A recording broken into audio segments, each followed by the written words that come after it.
আচ্ছা, ন্যাচারাল মেডিসিনে কি ইমার্জেন্সি চিকিৎসা আছে কিংবা জটিল এবং কঠিন রোগের চিকিৎসা হয়? দুইটা বিষয়। তো জটিল রোগ বলতে কি, যেগুলো হচ্ছে ক্রনিক ডিজিজ, সহজে ভালো হয় না এগুলো।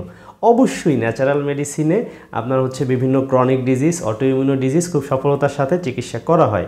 কিন্তু এই সুযোগে কেউ কেউ আবার অবৈধ ব্যবসা করতেছে, যে 100% গ্যারান্টি দিয়ে চিকিৎসা করতেছে, বিভিন্ন সার্জিক্যাল সমস্যার একদম স্থায়ী সমাধান দিচ্ছে।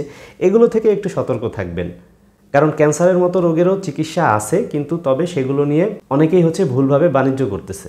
অন্যদিকে এমার্জেন্সি সেবা, অর্থাৎ এখনই এই মুহূর্তে একটা সমস্যার সম্মুখীন হয়েছেন, সেটাকে দ্রুত আরোগ্য লাভ করানো। তো আয়ুর্বেদিক এবং ইউনানি সিস্টেমে এরকম কোনো সেবা আছে কি না?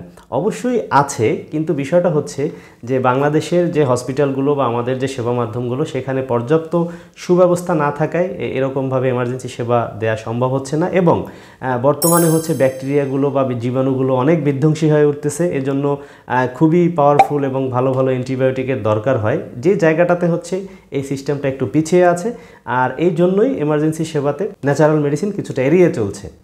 এর বাইরে আপনি যদি চিন্তা করেন যে দ্রুত আরোগ্য লাভ করানোর তো অনেক মাধ্যম আছে, সেই হিসাবে অবশ্যই এমার্জেন্সি সেবা আছে। যেমন ধরেন, আপনার মাথা ব্যথা হয়েছে, 5 মিনিটের মধ্যে মাথা ব্যথা কমানোর ব্যবস্থা আছে। আপনার অ্যাসিডিটি হয়েছে, আপনি বিভিন্ন হার্বসের মাধ্যমে হচ্ছে 10 মিনিটের মধ্যে অ্যাসিডিটি রিমুভ করানো সম্ভব। বিভিন্ন রকম হার্বস দিয়ে আমার বমি করানো সম্ভব, হ্যাঁ, আমার বিরেচন করানো সম্ভব। তো এই জিনিসগুলো তো এমার্জেন্সি সেবা। এর বাইরেও হচ্ছে আপনারা অনেকেই হচ্ছে রক্ত পড়া, যখন হাত পা কেটে যায়, তখন রক্ত জমাট বাঁধার জন্য আমরা সবাই বিভিন্নভাবে গাঁদা ফুলের রস কিংবা দুর্বার রস এগুলো ব্যবহার করে থাকি। এরকম অনেক হার্বস বা অনেক সেবাই আছে যেগুলো এমার্জেন্সি সেবার আওতায় পড়ে।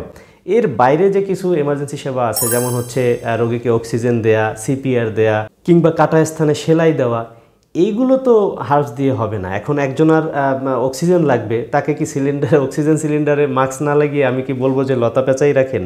একজনের হচ্ছে হাত অনেকখানি কেটে গেছে, সেখানে পাতা দিয়ে চাইপা ধরলে তো আর তার ওই জায়গাটা দ্রুত হিল হবে না।